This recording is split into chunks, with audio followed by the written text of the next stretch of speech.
We are counting down to Monday. Let's go. Woo! Good morning, 6:05. It is great to be here on KCMO Talk Radio 95.7 FM. Happy Friday. We've got a big Red Friday, first playoff Red Friday, of course, of 2025. Monday's going to be a huge day for the country, and man, times are good.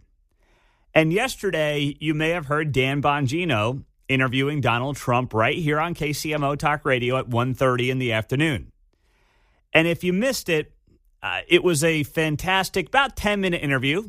You know, Dan, at the end of the interview, he goes, "Mr. President, your team told me to keep this to 15 minutes, so I'm going to make sure I nail it." It's like, yeah, that's a good way to make sure you get another interview. The last thing you want to do when the president's team says, hey, you got 15 minutes, you go 20, that's not going to go well for you, I promise. Every single minute of this guy's day is mapped out right now, to a T.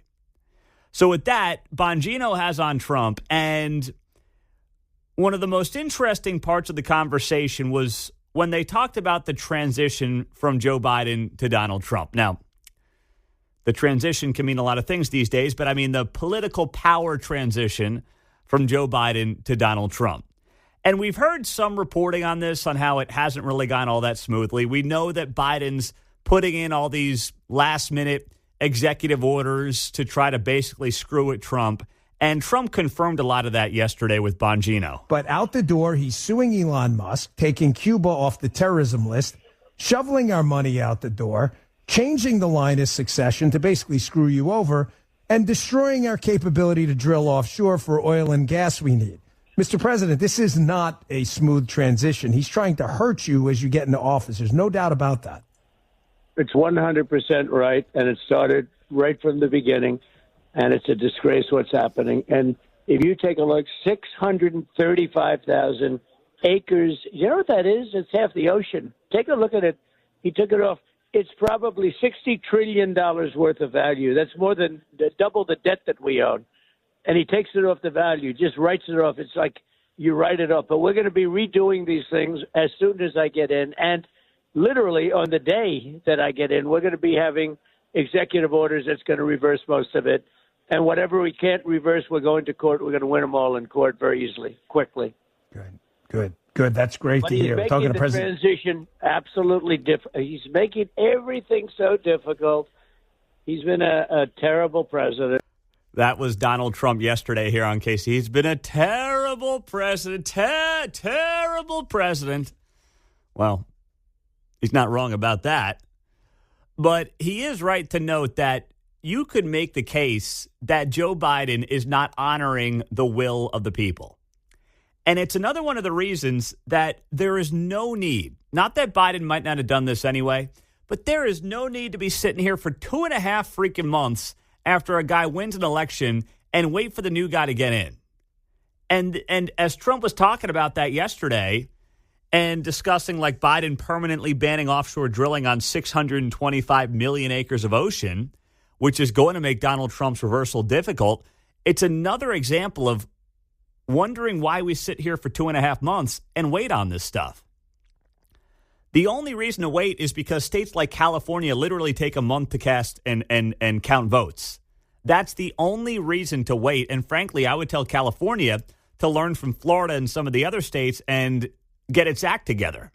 Like, learn how to count a vote, would you? I mean, they've got enough problems out there, but a month ago, we were joking on them because they literally take forever to count votes. They were counting votes till early December in California. It's crazy. Here in Kansas and Missouri, at least we can sit here and say, you know what? You feel pretty good that on election night, you're going to have answers. The only election in my time here that took a day or two was that 2018 Chris Kobach, Jeff Collier primary, as you may recall, where Kobach ended up beating Collier in that primary. He got the Trump endorsement like 2 days before the primary, and Kobach won by 400 votes. That's the only time I can think of either side of our state line taking more than, I don't know, a few hours, maybe 12, to feel like you had the answers on your local or statewide elections. California, December, mid-December, whenever we get around to it, we'll get around to it. That's just how they go about doing their business. It's beyond disturbing, but it's how they do it. So Trump's noting that this has not been a smooth transition. Joe Biden's making it more difficult. Joe Biden last night sits down with MSNBC, sits down with this guy, Lawrence O'Donnell. And you want to talk about a guy who looks like he got a stick up his butt. Lawrence O'Donnell is that guy. I mean, my gosh, what a tightwad he is. So Biden's sitting there with O'Donnell, and he talks about how he's got a serious sense of concern. The question was basically, hey, was there a sigh of relief kind of stepping away from all this? And Joe's like, no, there wasn't. But was there a sense of the release of a burden getting up from that desk? No, but there was a sense that of serious concern. You've known me a long time. I really am concerned about how fragile democracy is. That sounds corny, but I mean, I really am concerned because you've heard me say it 100 times. I really think we're at an inflection point in history here. We're unrelated to any particular leader. Things are going to change drastically. Who wants to let them know that's kind of the point? Things are going to change drastically. Yeah, that's the point there, Pops. Things are going to change drastically because that is what the American people voted for, my man. Yep, that's how it works, John. You know, after we have the election, I think we ought to just cut off the power of the guy. Yes. No, seriously, Yes. he's being a petulant child Yes. like he was when he came into office. He is just destroying the place on his way out the door. He shouldn't be able to do anything after the election. He is burning it down. Yeah. I totally agree. I mean, it's kind of like, think about it like this. I'm going to make a sports analogy here, and it may not be a perfect analogy, but follow me. You finish a game, you wrap it up in the fourth quarter, and you just blew a 21-point lead, right? So you got to go to overtime against your opponent. Well, for overtime, you blow a lead, you go to overtime, though, and suddenly you get to look at the other team's playbook. Joe Biden has spent 2.5 months knowing what Donald Trump is planning to do, and now he gets to use his power and do everything in his power to try to basically stop him from doing what the American people elected him to do. That's what's going on here.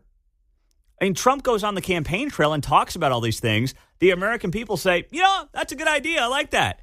And then Biden says, I know what you're going to do. I've got the power. You don't for 2.5 months. And I'm going to screw with you on the way out the door so you can't do the things the people want you to do, John. I'm concerned about the dictator coming in. Everybody out of prison now. Yeah. Right? Yes. Yeah, who's the dictator? Yes. You're turning out all the riffraff. Oh, my gosh. You have got hardened criminals, murderers walking out on the streets now. You're right. I mean, between the pardons, and watch, if Trump pardons or commutes the sentences of anybody from January 6th, and J.D. Vance has said it'll only be people who are nonviolent, not violent people, which is the appropriate response. The media is going to act like, oh, my gosh, I mean, we've got, gang members coming out of the can here when Biden's actually doing that, taking people off of death row the last few weeks. I wonder if we'll bring back the walls are closing in. Oh, yeah. Democracy dying in darkness here. Yep, they'll be back. One cobblestone at a time. Although, I'll tell you what, Bezos may not want that. Now that he owns the Washington Post, he may kill off democracy dies in darkness. It's just unbelievable. Next on KCMO Talk Radio, Mayor Lucas is trying to figure out another way to spend money from the city to keep our entertainment district safe. Will this work? Is this a good idea? We'll tell you what that idea is for Kansas City coming up next on 95.7 FM, KCMO Talk Radio. Well, Greg Bennett's right. I mean, this is a heat wave. I didn't wear a jacket getting out of the house this morning. I just have a vest on. I was grabbing my jacket. I said, screw it. It's 37 degrees out this morning. I haven't felt this in weeks. I don't need a jacket. I feel great. I literally said and I know it's coming this weekend. I'm going to be shivering tomorrow at the game. So I said, you know what? I'm not wearing a jacket. I'm going to soak up this warm air we've got, John. Likewise, did hit the seat heater, but still just the hoodie today. That's just that. Planning ahead. You got to hit the seat heater. It's just a way to feel like, I got about a 20-minute cruise. I don't know. What do you got, 10? I got 15? 10. I got nothing more than that. Depending on if anybody's stuck in a drift. The seat heater is just making you feel like you're part of the first world these days. That's what it's all about. You just got to do it. You got to hit it. It's going to be gone in a couple of months. You're going to miss it one day. So that's how it goes. I brought the jacket this morning, but I'm going to change into shorts when I get home. Are you really? Oh, yeah. You going to be rocking the shorts? Oh, yeah. Oh, my gosh, Mark. You take it easy. I know it's coming this weekend, too, and it'll be the last time in a while. Well, that's exactly right. All right. Easy on the shorts, Mark. All right. That's all I'm going to say. Don't be normalizing the bulge on us out there in the neighborhood, all right? Stop. Easy does it, buddy. Not that warm, Mark. Okay? Not that warm. Mayor Lucas put out a statement yesterday that he wants to get $1 million for security in entertainment districts impacted by property crime.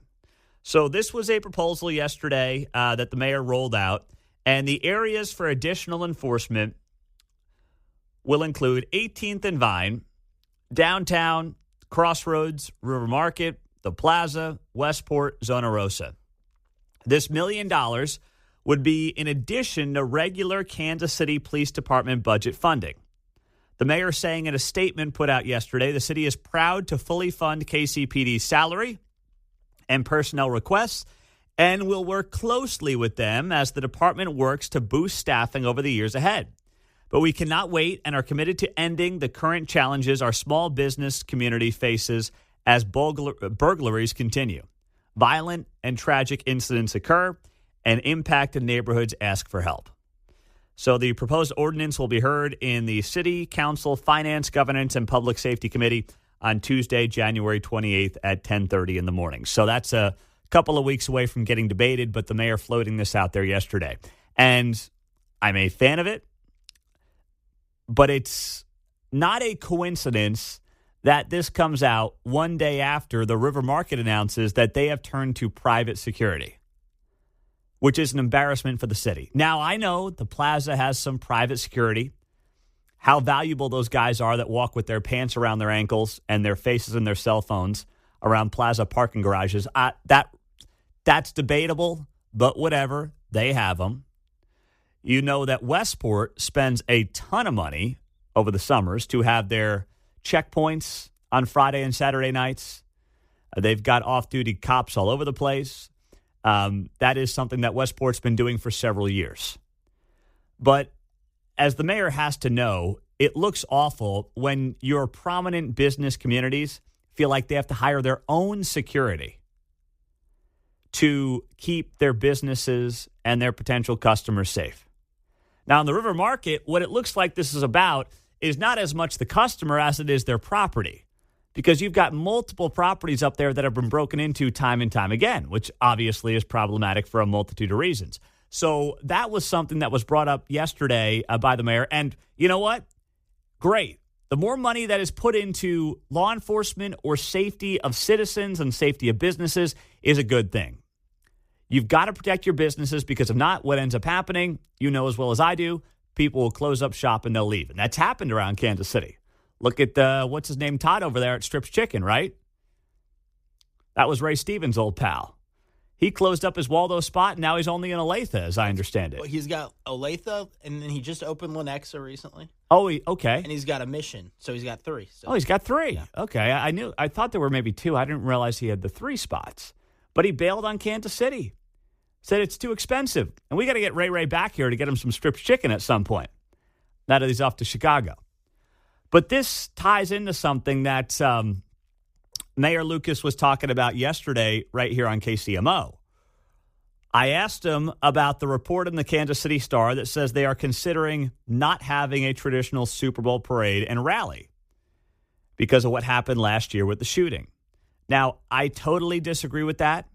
I think that it would be a loser mentality for the city to basically say we can't keep people safe. That's what they would be admitting. And you also don't want to let the bad guys win. This is on a much more minor scale, but it was very similar after 9/11. You couldn't live in fear. We should not live in fear. Never mind because it's a bunch of gangbangers here in Kansas City or just a clueless bunch of thugs. So do what you have to do to put on a show if the three-peat does happen this year. So why not do it like the NFL draft? If you were here in town for that a couple of years ago, and many of us went down there, they just had metal detectors set up, checkpoints in, out of, World War I, Union Station. Just do it that way. I asked the mayor that yesterday. Here's what he said. I think we are considering elements of everything that's been done around the country. We've looked at other communities that have had recent celebrations. We certainly looked at the situation out of New Orleans as an area of concern, but recognize that, a month after they had that, they'll end up having the Super Bowl. They did have the Sugar Bowl 2 days later, and so we're looking at a balance. I think probably the greatest challenge you would get from an NFL draft type setup is actually, the amount of, frankly, they shut down Pershing, which is the street that runs in front of Union Station. You had all of your fencing. You really had a lot of infrastructure built up for several weeks for that several-day event. You're not going to erect and shut down downtown Kansas City for 2 weeks before, a gathering that is really contingent on a lot of other things happening, knock on wood.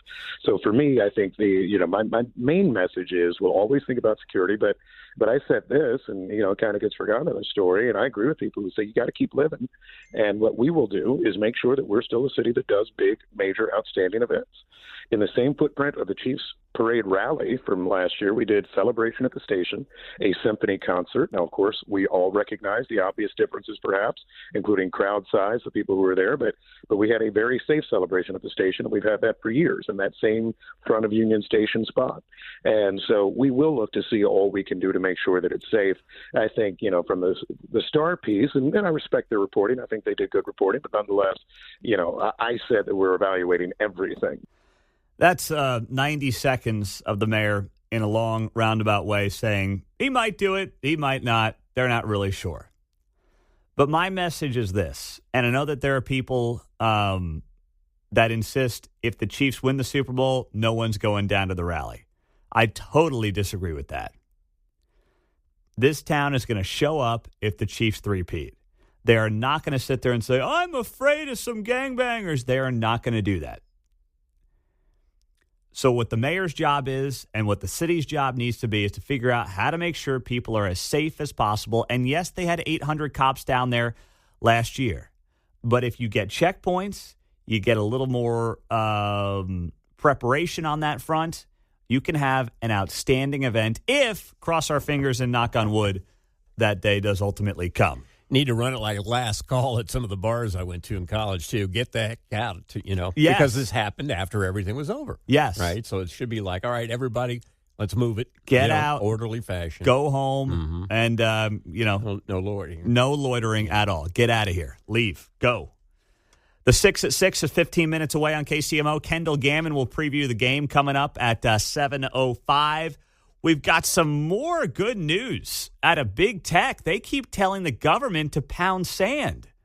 What's that story about? We'll share it right after the news on 95.7 FM. Well, some huge big tech news I wanted to share with you here on KCMO Talk Radio. So you know that Mark Zuckerberg is now not going to be playing gatekeeper on Facebook. He's just going to use community notes similar to X.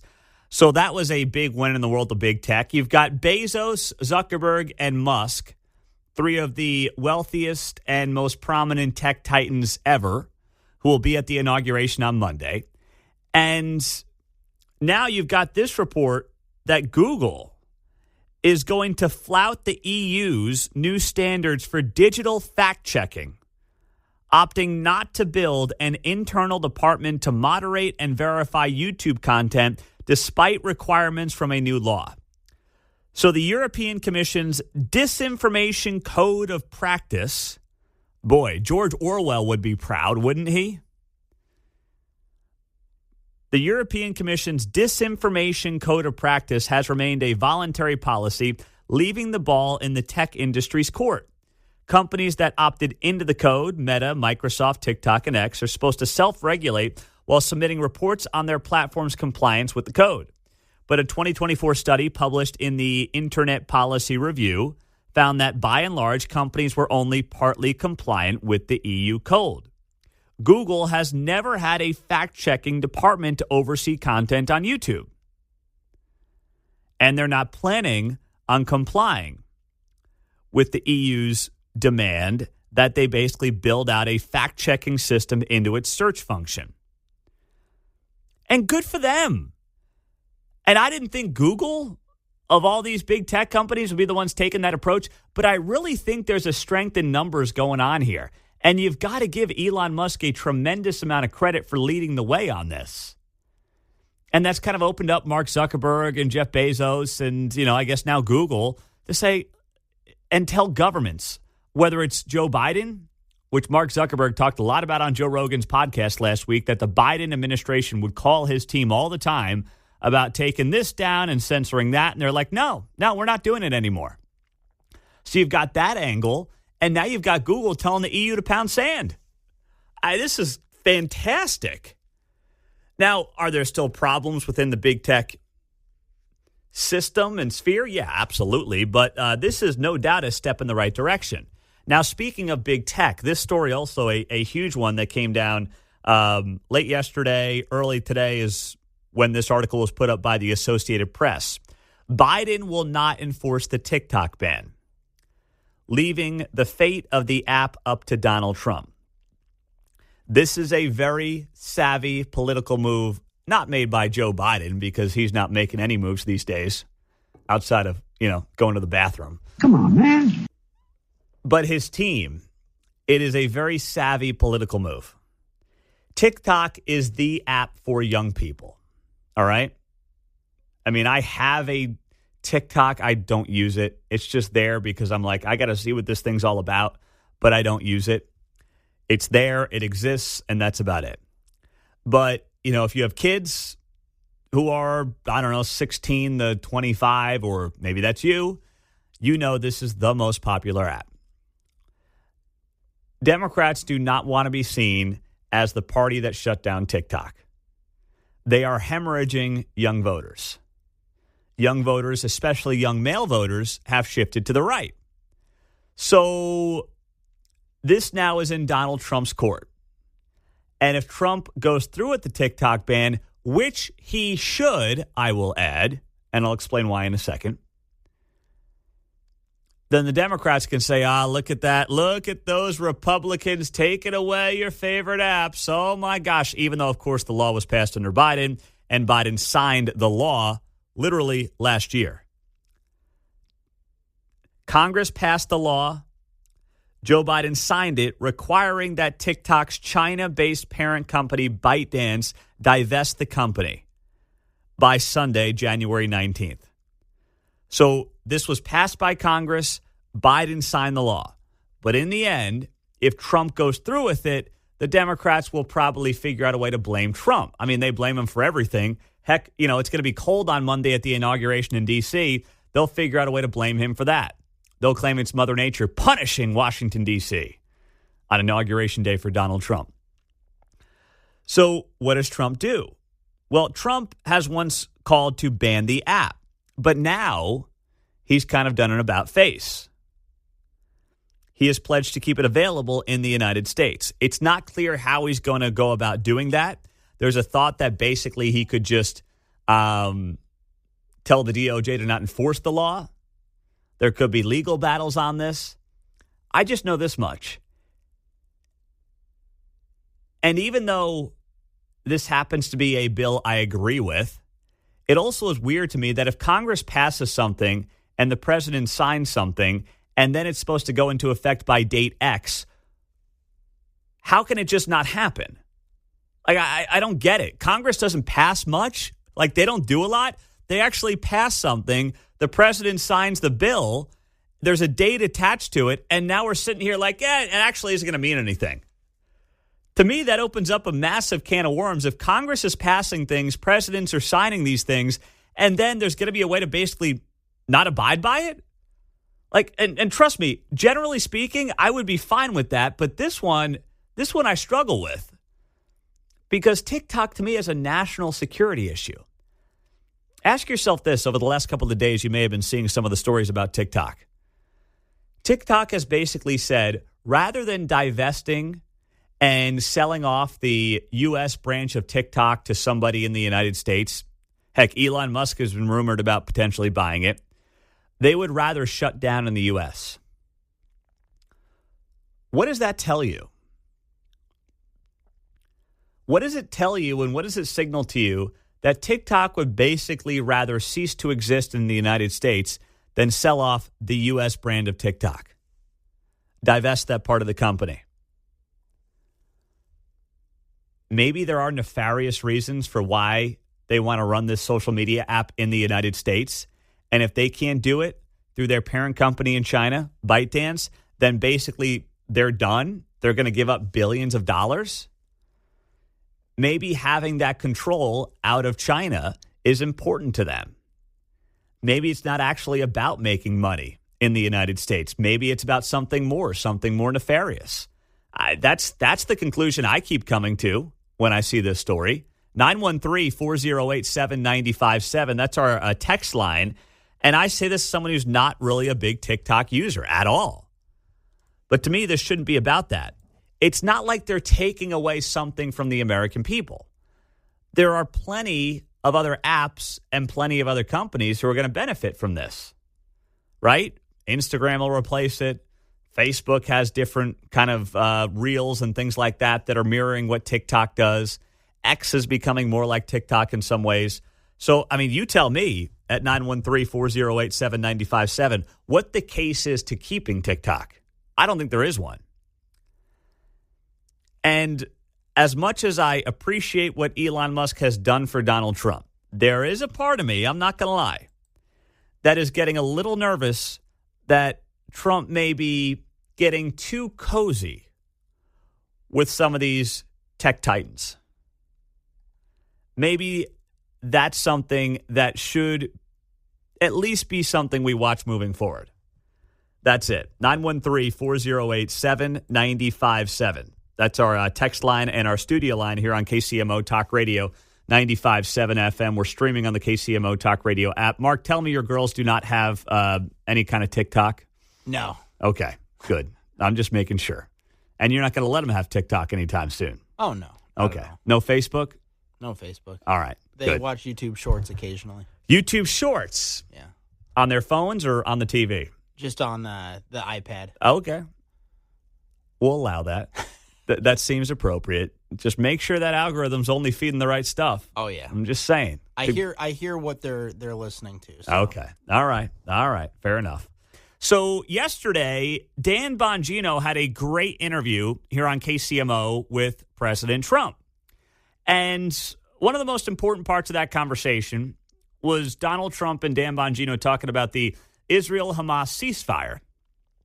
Now, as of yesterday, of course, Israel was deliberating whether or not to even take the deal. The reports were that Hamas was trying to make some last-minute changes. Israel was not on board.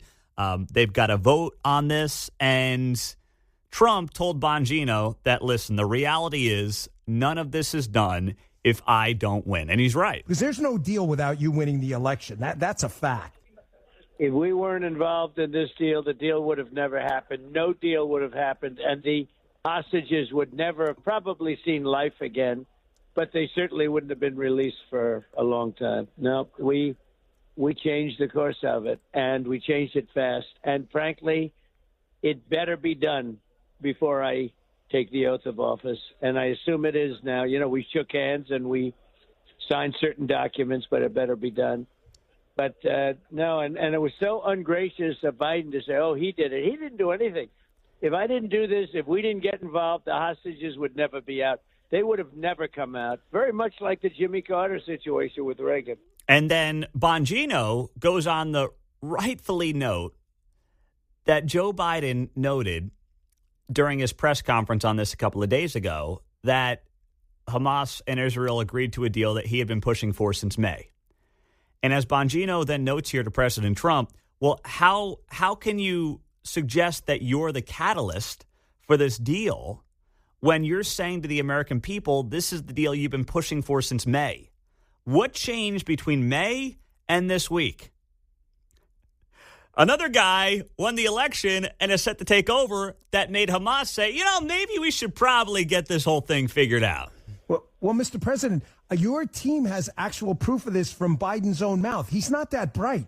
He gives a speech yesterday, Mr. President Biden, and he says, these are his exact words. He says, this is the exact framework I've been proposing since May. Okay, so why didn't they agree to it then until you won the election? He basically made himself look like an idiot. He acknowledged there is no deal without you winning. They wouldn't have done it, and they were never doing it. They would have never done it. And his principal spokesman yesterday said, thank you to President Trump and the Trump administration.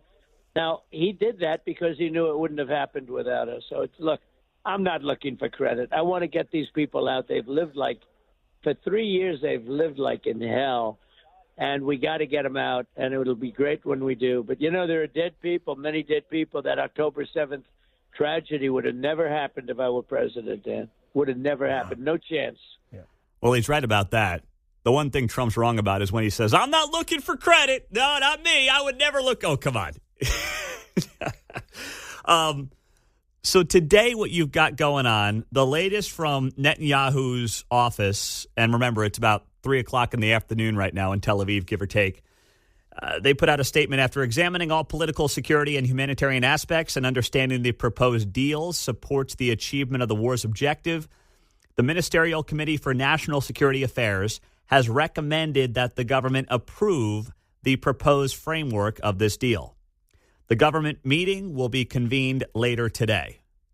Now, there's been a lot of talk about how this deal between Israel and Hamas is a one-sided deal. 33 hostages released by Hamas over 6 weeks in exchange for hundreds of Palestinians imprisoned by Israel. And a lot of people point out, and I understand it, like, oh, this is a bad deal. We're getting 33 hostages back, and they're going to get hundreds of Palestinians back. I know it's not perfect, but this is always how it works when you're dealing with the worst of the worst. I mean, you go back and you look at deals made like this in history, you're always going to give more than one for one back in exchange when you're on the right side. Because you're dealing with a group like Hamas that doesn't care about its own people. Like, they don't care if their own people in the Gaza Strip are getting killed. They've made that very clear. So when you're dealing with people that have no care for humanity, the deal is always going to be perceived unfair. But I still think at this point, it's a deal you make to get done. Coming up next on KCMO Talk Radio, there is a thing that Joe Biden did on his way out the door that may not be popular, but I actually think makes sense. I'll tell you what that is next. All right, this is something that we have to watch very closely. If you're a college football fan, even if it's casual college football or college sports fan in general, KU basketball, Mizzou football, K-State, doesn't matter. This memo put out yesterday by the Department of Education is a huge deal. One of the parting gifts from Joe Biden that is getting knocked as of last night. But here's the thing for me. I mean, listen, Joe Biden's done plenty of things that I disagree with. Most of them are just frankly horrible. Come on, man. And have been bad for the country.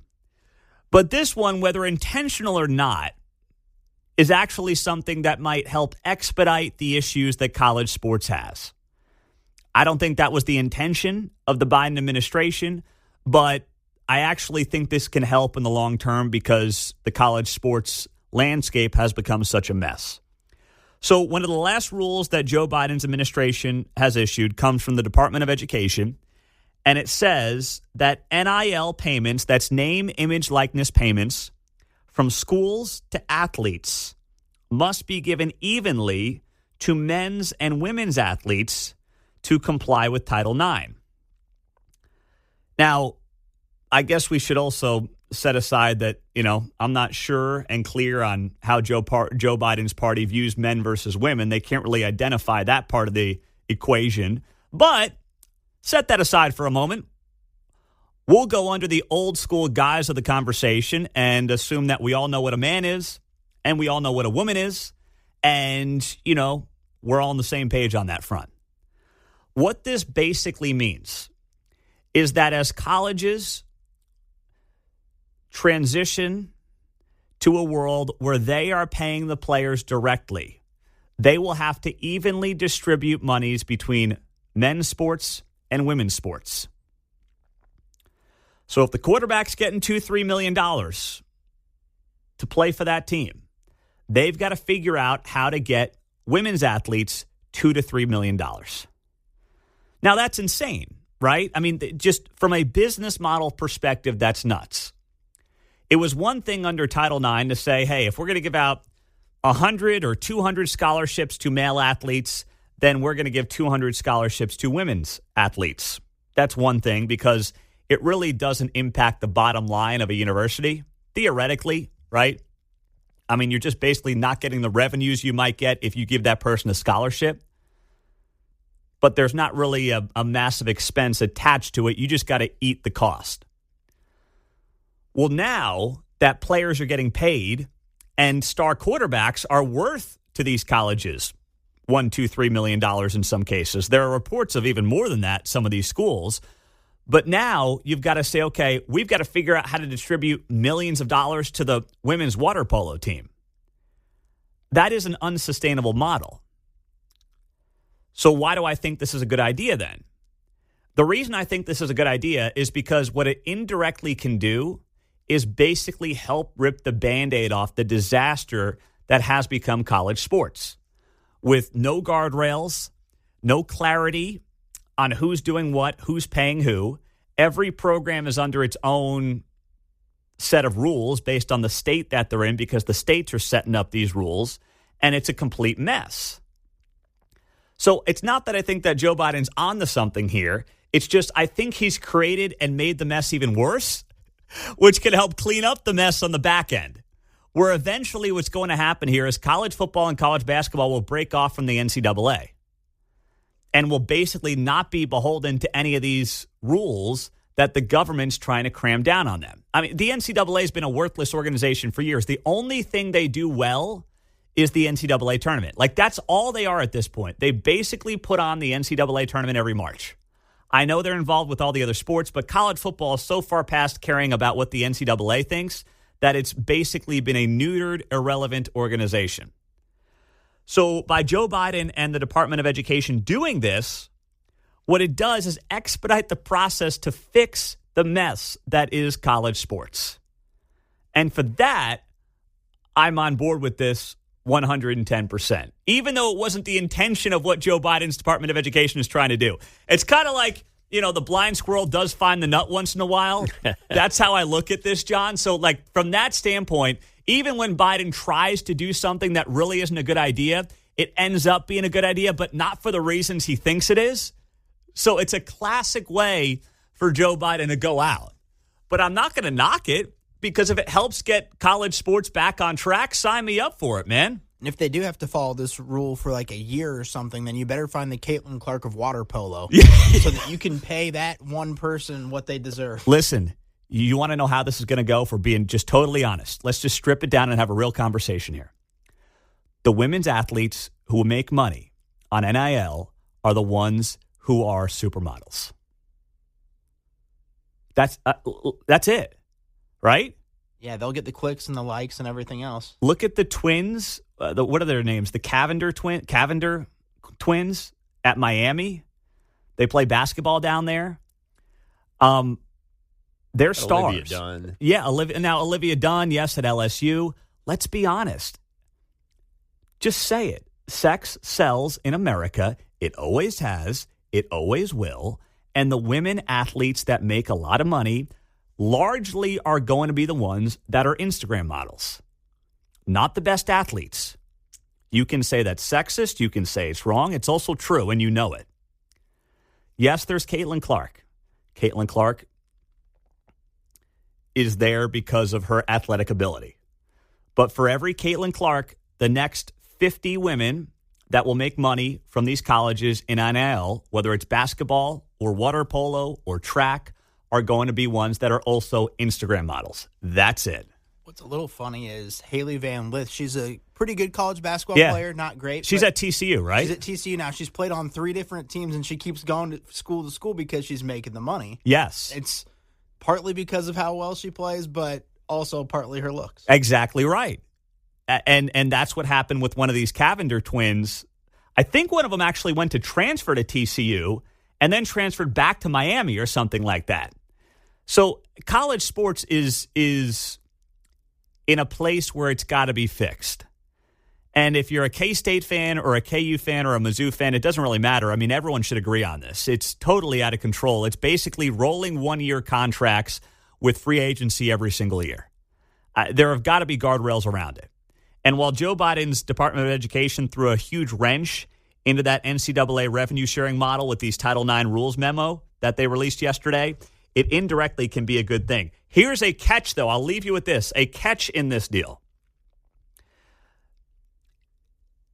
The collectives, these name, image, likeness organizations that exist, kind of attached to the colleges, but not really. They operate separate from the college.